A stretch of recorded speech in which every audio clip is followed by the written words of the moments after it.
Hello everyone. RBL bank से related आपने एक न्यूज़ सुनी होगी और वो न्यूज़ थी रिलेटेड टू दी उनके जो एमडी एंड सीईओ हैं उनको यहाँ पर एक लॉन्ग लीव पर भेज दिया गया था। Interim MD and CEO appoint किए गए। आरबीएल बैंक का शेयर गिर गया। रिजर्व बैंक ऑफ इंडिया ने इससे रिलेटेड क्लैरिफिकेशन भी दी थी कि सब कुछ स्मूथ चल रहा है, कुछ भी ऐसी गड़बड़ नहीं है। अब एक नई डेवलपमेंट यहाँ पर आरबीएल बैंक की तरफ से आती हुई कि आरबीएल बैंक ने एक 300 करोड़ रुपए का लोन जस्ट 7 मंथ्स पहले सेंक्शन किया था और उसको राइट ऑफ कर दिया गया है। एक बहुत बड़ी न्यूज़ है क्योंकि कोई भी लोन जो सेंक्शन किया जाता है और उसको 7 महीने के अंदर राइट ऑफ करना एक चुकाने वाली खबर है।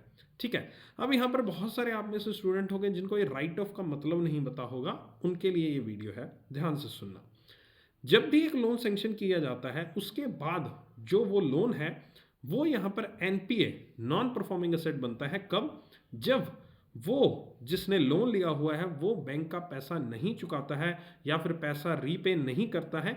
अलग अलग लोन के अकॉर्डिंग अलग अलग ये केस होता है। Like the cash credit overdraft account है तो अगर वो अकाउंट ओवर ड्यू रहता है 90 डेज तक, या फिर टर्म लोन है तो ईएमआई नहीं चुकाता 90 डेज तक, या फिर क्रॉप लोन है तो उसका अलग क्राइटेरिया होता है। इस तरह से हम ओवरऑल अगर देसी भाषा में बात करें तो कोई भी लोन जो 90 डेज तक नहीं चुकाया जाता वो एनपीए हो जाता है आपका उसके बाद। अब यहाँ पर जब एनपीए हो जाता है वो लोन, उसके भी यहाँ पर तकरीबन 1 साल तक वो अकाउंट यहाँ पर सब स्टैंडर्ड की कैटेगरी में रहता है। एनपीए कैटेगरीज हैं, एनपीए होने के बाद 1 साल तक वो सब स्टैंडर्ड की कैटेगरी में रहता है और उसके 1 साल बीत जाने के बाद सब स्टैंडर्ड वो चला जाता है डाउटफुल एसेट में। डाउटफुल एसेट में भी यहाँ पर आगे बाइफर्केशन है, डाउटफुल 1, डाउटफुल 2। ओके। अब ये जब केस पूरा का पूरा होता है एनपीए का, सब स्टैंडर्ड बनने का, फिर डाउटफुल एसेट में जाने का, उसके बाद कभी ये अगर बैंक को महसूस होता है कि इस अकाउंट से कोई भी पैसा आने की बिल्कुल संभावना नहीं है, अब ये पैसा नहीं मिलेगा हम लोगों को, तो जो बैंक के इंटरनल ऑडिटर्स हैं या फिर आरबीआई के जो ऑडिटर्स हैं या फिर जो एक्सटर्नल ऑडिटर्स होते हैं, चार्टर्ड अकाउंटेंट फर्म्स होती हैं, वो ऐसे अकाउंट को एडवाइस करती हैं कि इस अकाउंट को आप अपनी बैलेंस शीट से हटा दीजिए क्योंकि इसमें कुछ भी पैसा आने की संभावना नहीं है। वो उसको लॉस एसेट डिक्लेयर कर देते हैं क्योंकि अब यहां पर मैंने क्या बताया था, सब स्टैंडर्ड, उसके बाद डाउटफुल, और उसके बाद जब बिल्कुल संभावना नहीं है तो उसको हम लॉस असेट डिक्लेयर कर देते हैं कि बिल्कुल लॉस है, बैंक के लिए पैसा नहीं आएगा।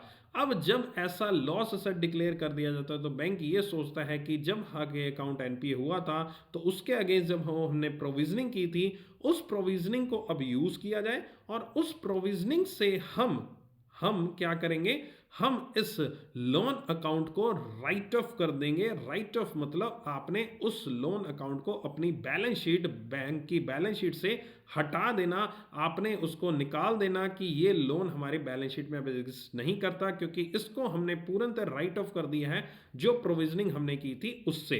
तो एक नॉर्मल रूटीन में जो एक राइट ऑफ का पूरा पूरा प्रोसेस है, मान के चलिए 4 से 5 साल हो सकता है उससे ज्यादा चलाए एक नॉर्मल रूटीन में। और मैं ऐसा कुछ नहीं कह रहा कि आरबीआई ने कोई प्रिस्क्राइब्ड इसके लिए टाइमलाइन दी है कि 5 साल लगेंगे, 6 साल लगेंगे, आरबीएल बैंक ने इसको 7 महीने में कोई कर दिया, ऐसी कोई गाइडलाइन नहीं है, मगर एक रूटीन ऑपरेशन है जिसके थ्रू हम पूरी की पूरी प्रयास करते हैं कि वो बैंक में लोन चुका दिया जाए वापस। और ऐसा राइट ऑफ की सिचुएशन तो बहुत ही रेयरेस्ट केस में देखने को मिल सकती है जो आरबीएल बैंक में देखी। तो इसमें यह कहा जा रहा है कि इंटरनली काफी लोगों की मिली भगत है, टॉप मैनेजमेंट की मिली भगत है, लेट्स सी, वो बाद में इन्वेस्टिगेशन होगा। तो उम्मीद करता हूं ये राइट ऑफ का फंडा आपको समझ में आ गया होगा कि राइट ऑफ आखिरकार क्या हुआ और आरबीएल बैंक ने 7 महीने के अंदर अंदर चुकाने वाली खबर, आखिरकार ये लोन राइट ऑफ कैसे हो गया, क्यों हो गया, क्या कारण था, we don't know. Okay, basic मेरा मुद्दा था इस वीडियो में आपको राइट ऑफ के बारे में बताना। उम्मीद करता हूँ वो आपको समझ गए होंगे और इस तरह की बहुत सारी वीडियोस के लिए मेरे साथ इस चैनल के साथ जुड़े रहिए, बने रहिए। और मुझे फॉलो करने के लिए अनअकैडमी प्लस पे आप डेली करंट अफेयर्स की क्लासेस सुबह 7 बजे देख सकते हैं। नीचे डिस्क्रिप्शन में लिंक है, सब्सक्राइब करें अनअकैडमी प्लस को आज ही।